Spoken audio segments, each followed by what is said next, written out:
மிகவும் பாதிக்கப்பட்டு இன்னைக்கு கிட்டத்தட்ட 58க்கு மேற்பட்டவர் மரணப்படுத்திவிட்டார்கள்.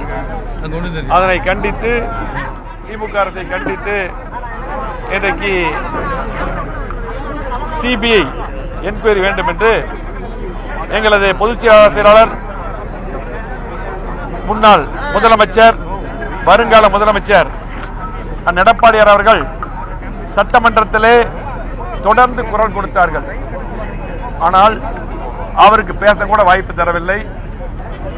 அதனால் ஊடகத்தின் மூலமாக சட்டமன்றத்தை புறக்கணித்து குரல் கொடுத்து அந்த அப்பாவி மக்களுக்கு நியாயம் கிடைக்க வேண்டும், உண்மை குற்றவாளிகளை உடனடியாக கைது செய்ய வேண்டும் என்று குரல் கொடுத்து முதலாக அந்த கள்ளக்குறிச்சி பகுதிக்கு, அந்த கருணாபுரம் மாதவச்சேரி பகுதிக்கு நேரடியாக சென்று ஆறுதல் கூறி சந்தித்தவர் எங்களது எதிர்க்கட்சி தலைவர் முன்னாள் முதலமைச்சர் வருங்கால முதலமைச்சர் எடப்பாடியார் அவர்கள்.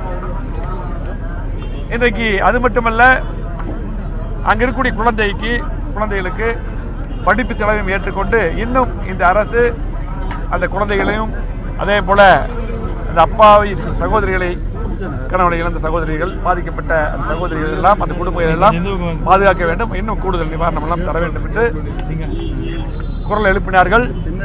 அது மட்டுமல்ல, நியாயமாக நடந்து கொண்டு உண்மை குற்றவாளிகளை கண்டுபிடிக்க வேண்டும், அதுக்கு சிபிஐ உத்தரவிட வேண்டும் என்று சொல்லி கிட்டத்தட்ட தொடர்ந்து சட்டமன்றத்தை குரல் கொடுத்து அவரை பேச அனுமதிக்காத காரணத்தினால், அது மட்டுமல்ல, சட்டமன்றத்திலிருந்து தூக்கி வெளியே வீசப்பட்டனர் அதிமுக சட்டமன்ற உறுப்பினர்கள்.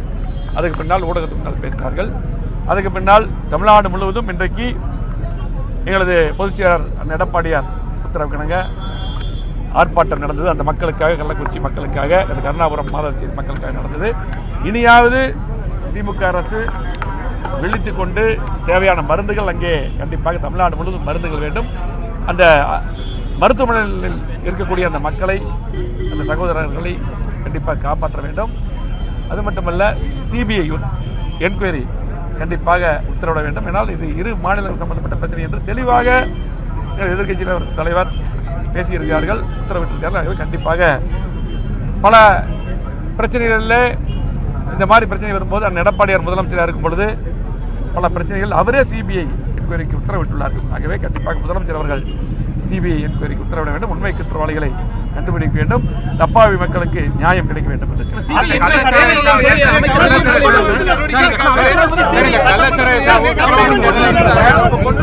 சட்டமன்ற உறுப்பினர் அருமை சகோதரர் செந்தில்குமார் அவர்கள் 2023 கள்ளச்சார விற்பனை அங்கே அதிகமாக இருக்கிறது, தடுக்க வேண்டும் என்று கவன ஈர்ப்பு தீர்மானம் கொடுத்திருக்கிறார்கள். அது மட்டுமல்ல, அந்த மாவட்ட கண்காணிப்பாளர்களுக்கு, காவல்துறைக்கு, கலெக்டருக்கெல்லாம் அவர்கள் நேரடியாகவும் கடிதம் மூலம் கொடுத்திருக்கிறார்கள். அப்ப கூட இந்த அரசு விழித்துக் கொள்ளவில்லை. கண்டிப்பாக அப்ப நடவடிக்கை எடுத்திருந்தால் கண்டிப்பாக அந்த உயிர்கள் போயிருக்காது. அது மட்டுமல்ல, விழுப்புரத்தில் இதுக்கு முன்னால் 22 பேர் மரணமடைந்தார்கள். அப்பவும் கூட எங்களது எதிர்க்கட்சி தலைவர் எடப்பாடியார் அவர்கள் அதுக்கு கடுமையாக சட்டமன்றத்தில் பேசி அப்பொழுதும் போய் ஆறுதல் சொன்னார்கள், கடுமையாக பேசினார்கள். அப்பொழுதே நடவடிக்கை எடுக்க வேண்டும் என்று எடுத்திருந்தால் இந்த மரணம் நிகழ்ந்திருக்காது. அது மட்டுமல்ல, காவல்துறை மானிய கோரிக்கை இல்லை. இது மட்டுமல்ல, இன்னைக்கு பார்த்தீங்கன்னா எங்கே பார்த்தாலும் கஞ்சா விற்பனை என்று பல்வேறு பிரச்சனைகளை 2.5 மணி நேரம் எதிர்க்கட்சி தலைவர் எடப்பாடியார் அவர்கள் பேசி மக்களுக்காக பேசியுள்ளார்கள். அப்ப கூட நடவடிக்கை எடுத்துக்கலாம், எதுவுமே இந்த அரசு எடுக்கவில்லை. இனியாவது நடவடிக்கை எடுக்க வேண்டும், சிபிஐ உத்தரவு எடுக்க வேண்டும்.